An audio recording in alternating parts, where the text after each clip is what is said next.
পরিবারের সব সদস্য বা একাধিক সদস্য যদি সামর্থ্যবান হয় তাহলে সবাই দিবে, নাকি গোটা পরিবারের পক্ষ থেকে একজন দিলেই চলবে?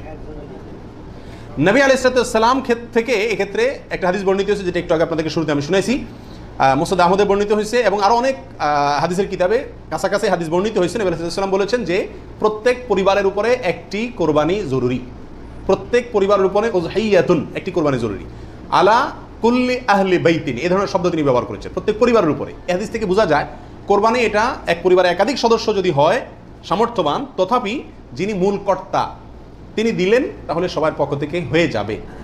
এর বিপরীতে ওলামা ইকরামের আরেকটি মত আছে, যেটা ইমাম আবু হানিফা রাহিমাহুল্লাহর মত, সেটা হলো কোরবানি পরিবারের একাধিক সদস্য যদি সবাই যদি সামর্থ্যবান হয় তাহলে প্রত্যেকের পক্ষ থেকে দিতে হবে।